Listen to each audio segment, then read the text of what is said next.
Oke, Tribuners, Assalamualaikum warahmatullahi wabarakatuh dan selamat sore. Hari ini saya Hasim Arfa kembali lagi berjumpa dengan Anda di segmen acara Membumikan Agama di seri ke-13. Nah, pada sore hari ini kita akan mengangkat tema terkait rindu Ka'bah dan makam Rasulullah, girah umrah pasca pandemi. Nah, untuk pemateri itu sendiri ada Ketua DPD Ampuri Sulampua, Haji Ardiansa LC. Assalamualaikum Pak Haji. Assalamualaikum warahmatullahi wabarakatuh. Gimana Pak Haji, sehat? Alhamdulillah sehat. Alhamdulillah. Oke, tetap di situ Pak Haji. Kita sapa dulu narasumber kedua, yakni Haji Zainur Rafiq LC MA, penulis buku The Power of Ka'bah. Assalamualaikum Pak Haji. Masya Allah. Waalaikumsalam warahmatullahi wabarakatuh. Masih. Ya, sehat Pak Haji? Alhamdulillah, luar biasa. Allahu Akbar. Semangat. Alhamdulillah. Tetap semangat Pak, mesti di era pandemi, kita masih pandemi.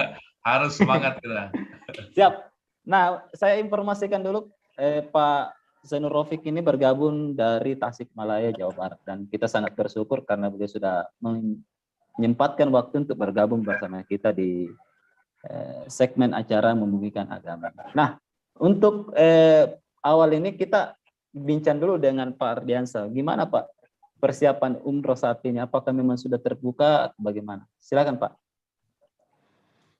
Baik, Pak Arfa yang saya hormati, terima kasih banyak Pak Hasim Arfa sudah memberikan waktu kepada saya, dan saya sapa para pendengar dimanapun berada, dan saya hormati Kakanda Ustadz Zainur Rafiq LCMA yang telah menyempatkan waktunya sehingga bisa bergabung di layar kita, meskipun itu lewat Zoom silaturahminya. Masya Allah. Alhamdulillah, summa alhamdulillah. Assalamualaikum warahmatullahi wabarakatuh. Waalaikumsalam warahmatullahi wabarakatuh. Adada khalqihi wa ridha nafsihi wa zinata arsyihi wa midada kalimati. Asyhadu an la ilaha illallah wa asyhadu anna Muhammadan abduhu wa rasuluh. Amma ba'd. Alhamdulillah, kalau bertanya bagaimana sih terkait masalah umroh, alhamdulillah sudah ada angin segar terkait pemberangkatan umroh, dan terkait sudah dibukanya beberapa vendor-vendor ataupun provider yang ada di Indonesia, khususnya di Apply Visa, dan ini merupakan angin segar buat kita sebagai penyelenggara dan angin segar kepada calon jamaah ataupun jamaah umroh yang akan berangkat.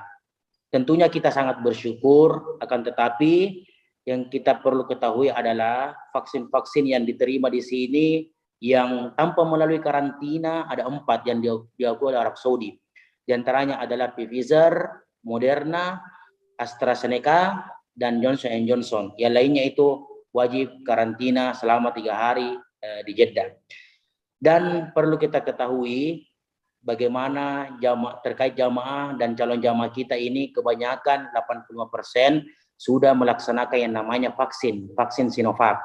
Yang namanya vaksin Sinovac ini merupakan salah satu vaksin ketika kita berkunjung ke Saudi pasti wajib karantina di sana. Karena kita ketahui vaksin Sinovac ini 85% calon jamaah dan jamaah umroh yang berasal dari Indonesia sudah menggunakan. Tuh. Adapun yang terkait, kami belum mendapat kabar terkait pemberangkatan umroh. Alhamdulillah di tanggal 23 ini umroh perdana, yang dimana yang berangkat di sini adalah dari para direktur ataupun komisaris travel umroh dan haji. Untuk apa pemberangkatan perdana ini? Supaya dari pihak asosiasi baik itu Ampuri DPD Sulampua, ada Aspuri, ada Kesturi, ada Sapuhi, ada Aspurindo, ada Ampu juga yang telah bergabung di pemberangkatan awal perdana tanggal 23 Desember nantinya. Dan ini suatu kesyukuran dan kegembiraan buat kita semuanya, karena merupakan angin segar buat kita semua sebagai penyelenggara dan jamaah dan calon jamaah juga yang ingin berkunjung ke Baitullah. Karena minimal dibuka dulu, dibuka akses untuk berkunjung ke Baitullah. Alhamdulillah, meskipun yang berangkat di sini dari para komisaris ataupun direktur dari penyelenggara ataupun travel. Dan alhamdulillah dari pemberangkatan ini kita disuruh untuk berangkat untuk melihat situasi dan kondisi yang ada di lapangan, situasi dan kondisi yang ada di Arab Saudi. Saya teringat ketika pada tanggal 1 November tahun 2020, alhamdulillah saya berangkat di masa pandemi ketika dibukanya umroh di masa pandemi itu. Dan kami melihat pendaftarannya itu untuk melaksanakan sholat di Masjidil Haram itu harus mendaftarkan diri kita di beberapa aplikasi yang telah dikeluarkan oleh pemerintah Arab Saudi. Di antaranya adalah ada Etmarna, ada Tawakkalna, ada Zairin. Dan kami berharap dari pemberangkatan 1 November awal umroh perdana di masa pandemi menjadi suatu acuan, dan ketika pemberangkatan tanggal 23 Desember ini yang dimana yang berangkat ini para direktur dan komisaris bisa melihat situasi dan kondisi yang ada di Arab Saudi, sehingga nantinya peraturan-peraturan itu sangat meringankan buat jamaah dan calon jamaah nantinya. Dan kami berharap kepada stakeholder yang ada di Arab Saudi, khususnya pemerintah dari Arab Saudi, dan yang terkhusus kepada pemerintah Indonesia, agar segera bekerja sama ataupun ber-MOU melakukan tekan kontrak sehingga para penyelenggara dan jamaah umroh asal Indonesia ini dimudahkan dari perjalanannya. Contohnya sudah tidak ada lagi karantina yang memiliki vaksin Sinovac. Terus yang kedua, tidak ada lagi pasca karantina ketika ingin berpindah dari kota Mekah menuju Madinah atau sebaliknya dari Madinah ke Mekah, sudah tidak ada lagi karantina. Dan kami berharap semoga dengan pemberangkatan awal ini di tanggal 23 Desember di tahun 2021 bisa memberikan keringanan dan kemudahan kepada calon jamaah dan jamaah nantinya yang akan berkunjung ke Baitullah. Mungkin itu Pak Arfa yang bisa saya sampaikan.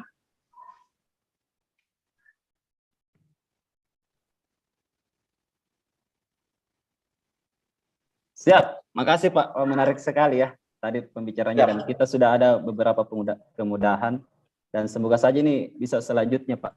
Oke Pak, langsung saja dulu ke Pak Zainur Rofiq, silakan Pak. Bagaimana Pak? Bukunya bisa juga dijelaskan sedikit karena menarik kayaknya ini. Bukunya The Power of Ka'bah. Silakan Pak. Baik, terima kasih. Bismillahirrahmanirrahim. Langsung saja untuk mukadimahnya ngikut ke Syekh Ardian tadi. Betul bahwa saat ini bisa dikatakan ada sebuah angin segar ya. Ada angin segar yang bisa kita rasakan berkaitan dengan rencana dibukanya kembali pembukaan umrah. Nah, dalam kesempatan ini saya ingin mengingatkan satu buku yang pernah saya tulis di tahun 2013, Pak Hashim. Saya tulis buku The Power of Ka'bah. Apa itu The Power of Ka'bah? Saya ingin mencoba menyuguhkan sebuah cara pandang bahwa di dalam melihat Ka'bah itu ada cara lain, yaitu dengan satu kekuatan memori bawah sadar. Jadi menghadirkan istilahnya subconscious mind dalam keberadaan kita dekat dengan Ka'bah itu sungguh sangat penting. Pemahaman ini dihadirkan. Kenapa? Saya ngambil sebuah tafsiran dalam surat Ali Imran ketika Allah mengatakan inna awwala baitin wudi'a lin-nasi lalladzi bi Bakkah mubarakan. Mubarakan itu kebanyakan orang mentafsirkannya adalah diberkahi. Namun selain diberkahi, bisa juga kita menafsirkannya mubarakan itu ditafsirkan dengan tempat pemberkah. Mubarakan itu adalah tempat yang dijadikan oleh Allah Subhanahu wa taala menjadi pemberkah. Nah, dalam kehidupan keseharian kita, bukankah yang kita cari hidup kita kan ingin berkah? Nah, maka kalau hidup kita ingin berkah, kita menjadi apapun, kita siapapun, keseharian kita seperti apapun, jika ingin berkah, maka konsep Allah di dalam Al-Quran satu apa? Datangi tempat yang digunakan untuk menjadi pemberkah. Jadi Mekah itu kalau menurut dosen saya dalam mentafsirkan Al-Qur'an itu jangan jangan pasif, tapi harus aktif. Artinya kalau kita menerjemahkan inna awwala baitin wudi'a lin-nasi lalladzi bibakkah mubarakan. Tuh lihat ada tempat yang diberkahi oleh Allah. Kalau pasif itu gambarnya seperti ini. Enak banget ya orang Mekah tanahnya diberkahi, sementara saya mah di Sulawesi, saya mah di Bandung, saya mah di Jakarta, begini-gini saja.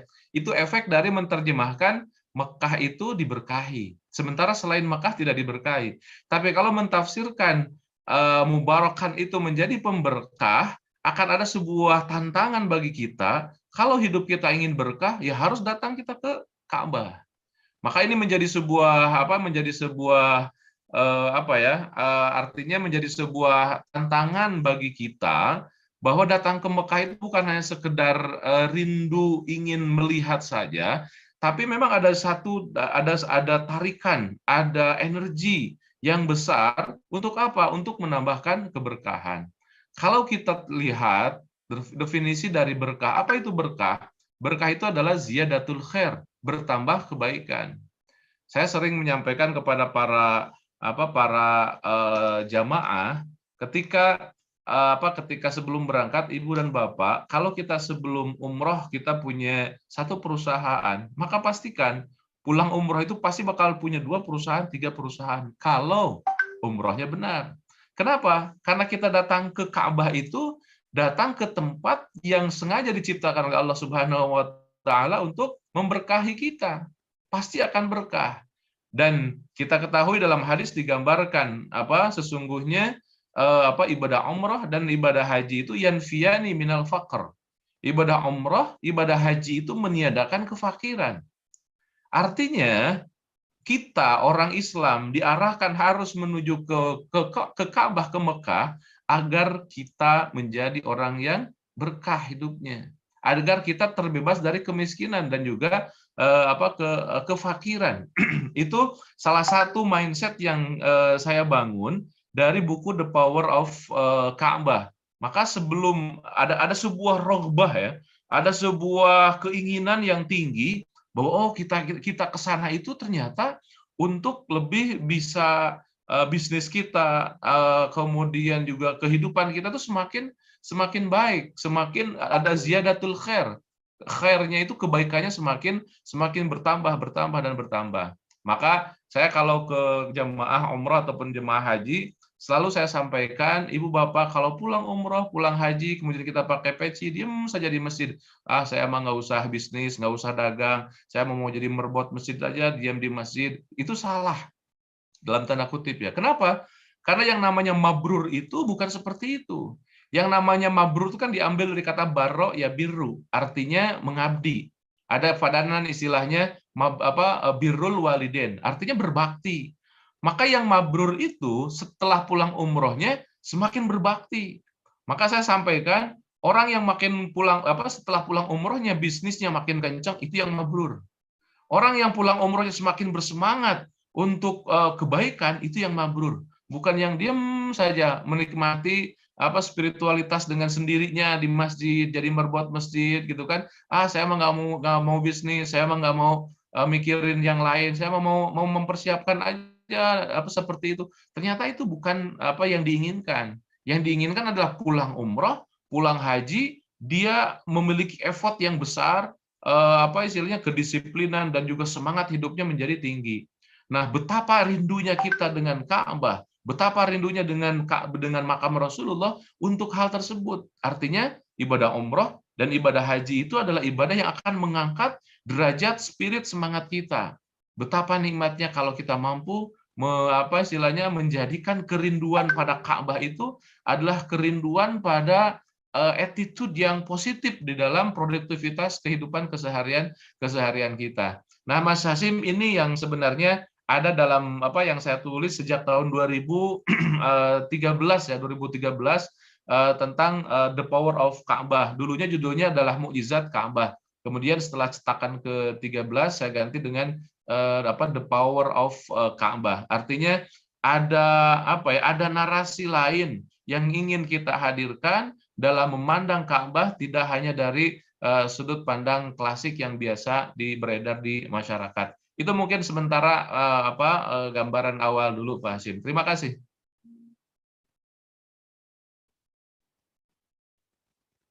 Siap. Wah, menarik sekali Pak tadi bukunya, tapi menarik juga ini tadi saya tertarik Pak masalah berkahnya. Bahwa banyak orang yang memikirkan berkah. Padahal banyak juga orang yang tidak memikirkan itu. Itu mungkin banyak orang tidak melakukan haji terlebih dahulu karena konsep berkah ini, Pak. Untuk meyakinkan Pak masyarakat di bukunya Pak bagaimana terkait konsep berkah itu? Ya, yang namanya konsep berkah itu adalah standarnya pemaknaannya adalah ziyadah al-khair. Ziyadah al-khair itu bertambah kebaikan. Artinya semakin umroh, attitude-nya semakin baik. Semakin dia berangkat haji, akhlaknya kemudian kualitas hidupnya itu semakin tinggi. Nah, kemudian arahannya seperti apa? Yang baik itu seperti apa? Nah, di dalam ayat-ayat haji itu ada dalam surat Al-Baqarah, dalam rentetan bercerita tentang haji, ada kalimat wa minhum man qala rabbana atina fid dunya hasanah wa fil akhirati hasanah wa qina adzabannar. Nah, jadi saya melihat bahwa setting goal untuk keberangkatan kita ke Mekah, ke Madinah adalah untuk hasanah fid dunya dan hasanah fil akhirat, dan itu yang disebut dengan berkah. Maka ada doanya Allahumma kama barok ta'ala sayyidina Ibrahim, kama barok ta'ala sayyidina Muhammad, ya kan? Prototipe keberkahan itu adalah seperti Nabi Ibrahim, dan cerita-cerita Nabi Ibrahim itu ada di Mekah. Kemudian kama barak ta'ala sayyidina Muhammad, seperti engkau berkahkan ya Allah kepada Nabi besar Muhammad sallallahu alaihi wasallam.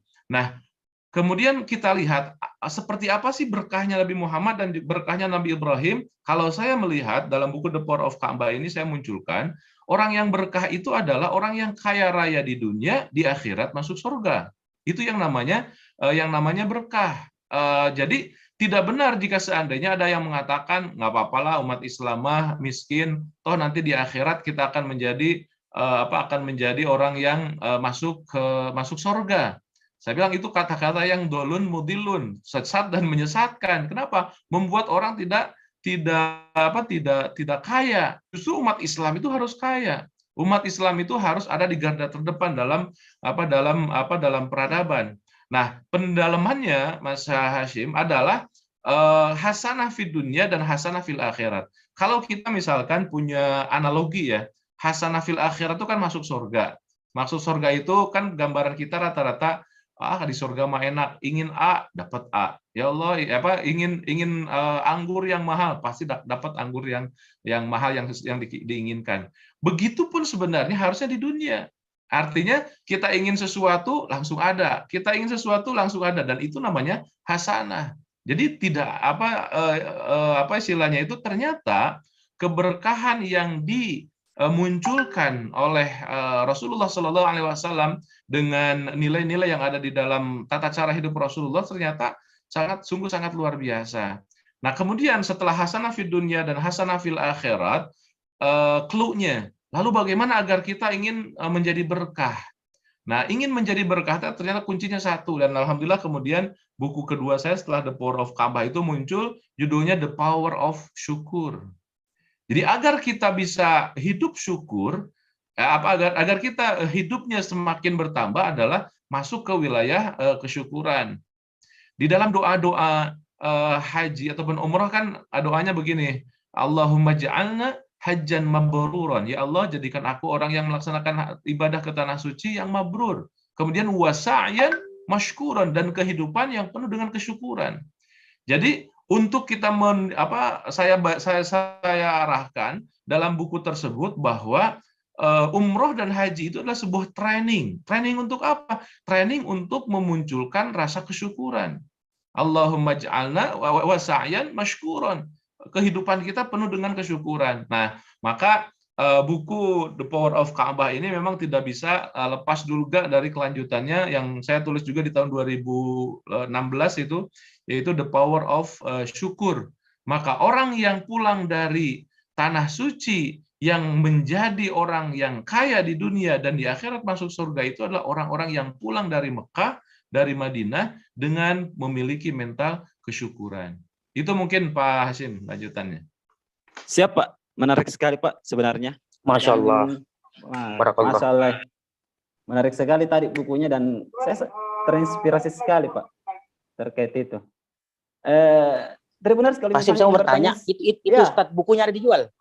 Nah, itu Pak, ada dijual bukunya Pak. Saya juga mau cari-cari itu. Ada, alhamdulillah saya tahun 2014 ya dianugerahi penulis bestseller nasional. Jadi buku The Power of Ka'bah ini menjadi bestseller nasional dan sekarang sudah cetakan ke-14. Itu di Gramedia ada. Kalaupun di Gramedia nggak ada, nanti bisa di Japri lah ke Pak Hasyim atau lewat Pak Ustadz Ardiansyah ya. Siap. Nanti kita kontak-kontakkan. Itu penerbitnya Spirit Media yang menerbitkannya sekarang The Power of Ka'bah dan juga The Power of Syukur. Siap Pak. Oke Tribuners, kalau misalnya Anda bertanya silakan di kolom YouTube sama Facebook Tribun Timur. Untuk itu kita rehat sejenak sebelum kembali lanjut.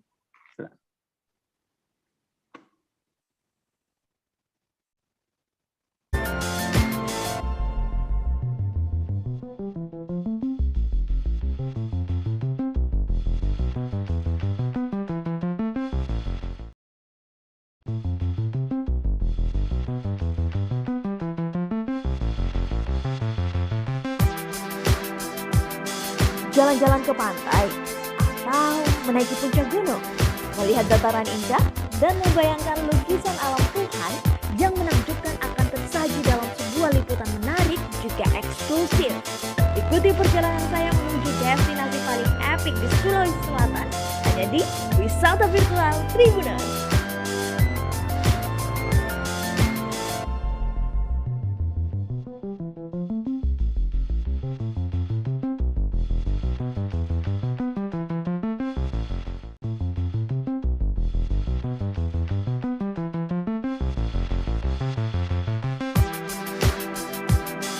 Jalan-jalan ke pantai, atau menaiki puncak gunung, melihat dataran indah, dan membayangkan lukisan alam Tuhan yang menakjubkan akan tersaji dalam sebuah liputan menarik juga eksklusif.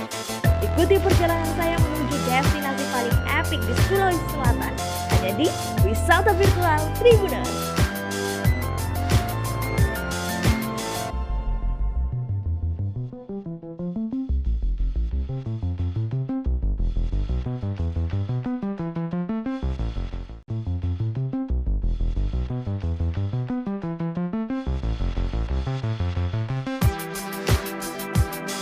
Jalan-jalan ke pantai, atau menaiki puncak gunung, melihat dataran indah, dan membayangkan lukisan alam Tuhan yang menakjubkan akan tersaji dalam sebuah liputan menarik juga eksklusif.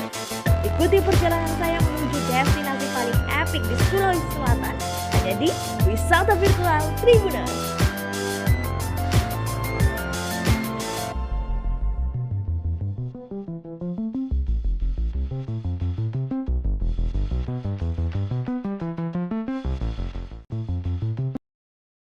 Tribuners, kembali lagi bersama saya Hasyim Arfa di program acara Membumikan Agama dan masih bersama dengan narasumber kita Pak Zainur Rofiq dan Pak Ardiansyah. Nah, saya ingin membacakan terlebih dahulu Pak pesan yang masuk melalui kolom chat YouTube dan Facebook. Pertama ada, kalau kita baca ini, Agus Channel, nyimak sambil minum kopi katanya.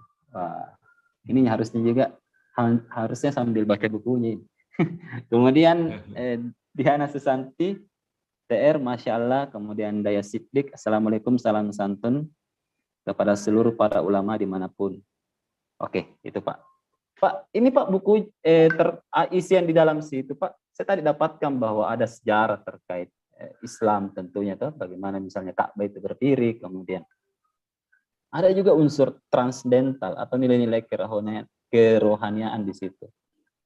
Untuk biasanya kan Pak, orang untuk menjalankan ibadah umrah itu biasa, aduh saya kurang uang nih, dengan alasan itu. Ada juga yang punya uang tapi tidak berangkat. Sebenarnya Pak, di situ Pak, di masalahnya di mana sih sebenarnya? Dikata di panggilan Allah Subhanahu wa taala itu bagaimana sebenarnya? Baik, memang orang yang berangkat ke tanah suci itu memang tidak bisa, kalau dalam cara pandang spiritualitas kan tidak bisa dikatakan berangkat dengan uang. Walaupun dalam hadis kan ditafsirkan man istata'a ilaihi sabila, itu istita'ah itu dua. Pertama adalah perbekalan, yang kedua adalah kendaraannya, gitu kan. Nah, namun perlu kita lihat secara secara syumul, secara equilibrium, bahwa pemaknaan orang al-istita'ah itu harus sampai pada dasarnya, bahwa kalau kita berangkat bukan karena kita, itu karena Allah memanggil kita. Kita pun sekarang sampai saat ini kok belum ke Mekah itu kenapa? Karena memang Allah tidak berkehendak sementara ini kita untuk berada di sana.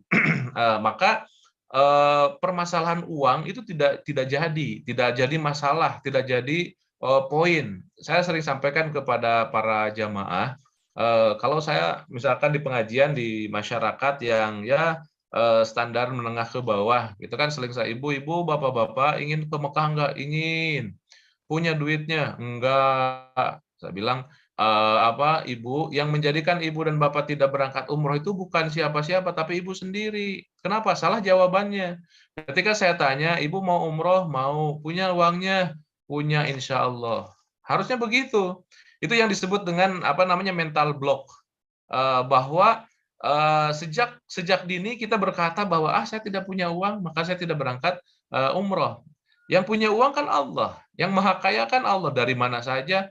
Subhanallah, saya dari tahun 2005 mencermati pemberangkatan umroh dan haji. Saya sering bertemu dengan banyak jamaah satu waktu, dan pernah saya masukkan juga dalam buku saya itu.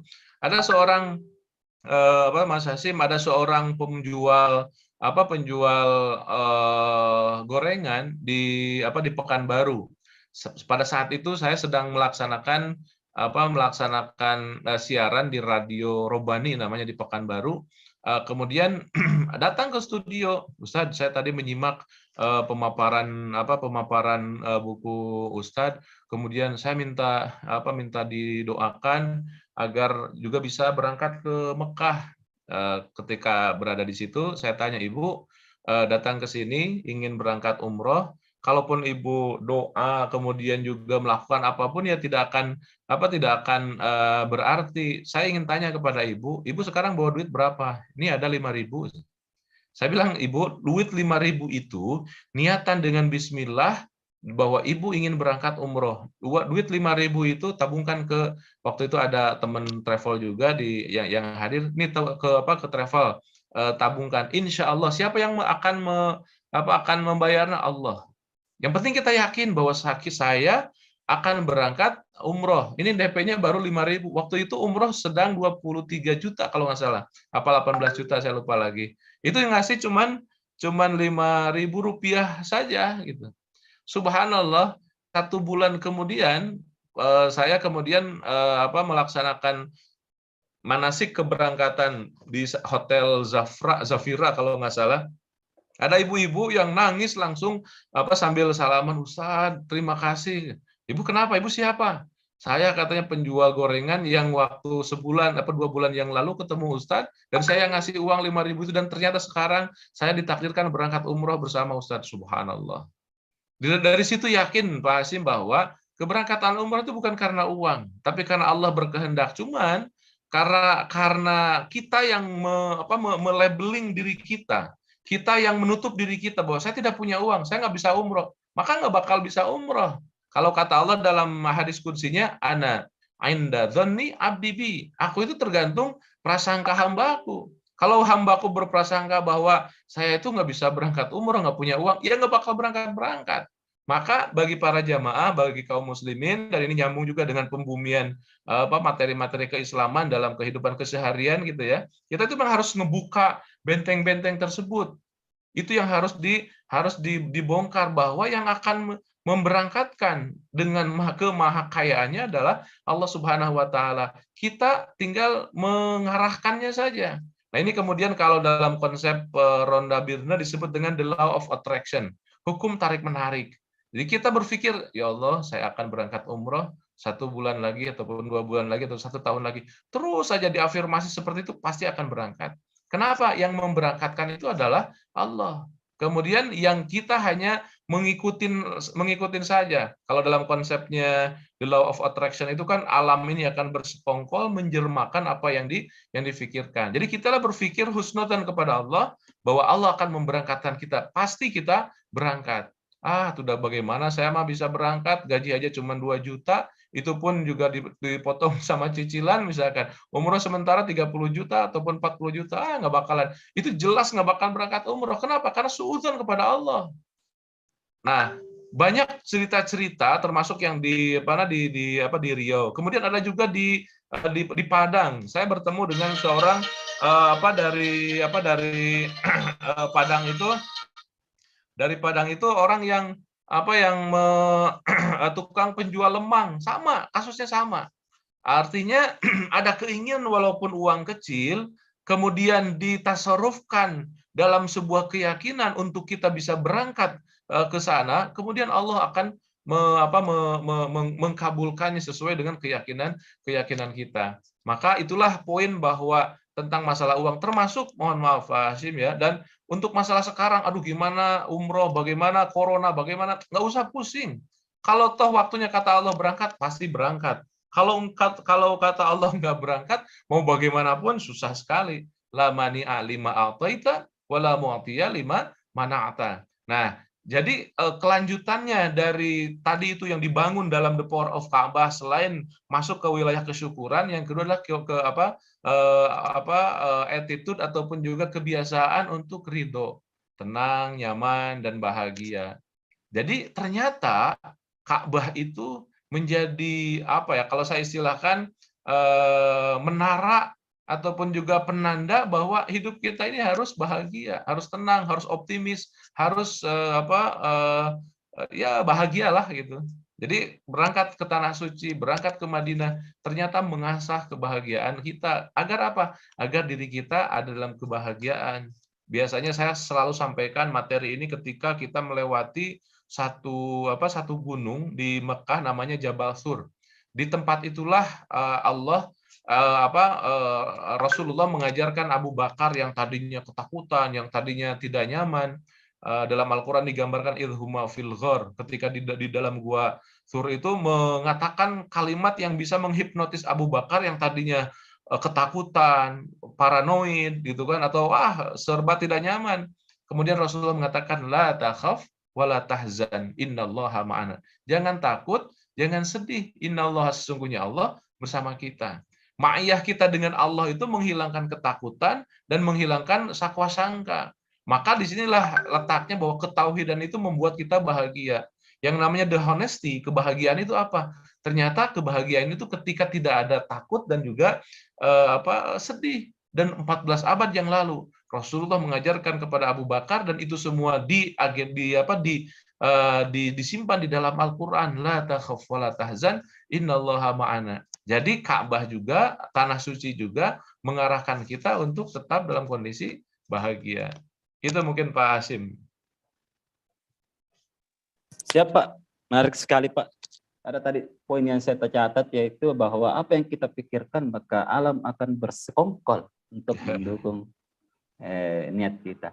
Nah, kalau pemikiran kita pasti tentunya ke Baitullah, maka ya pasti alam akan mengizinkan juga. Seperti tadi hanya bermula dari 5.000 Pak ya. Awalnya 5.000, kemudian tambah akhirnya bisa pergi juga ke Baitullah.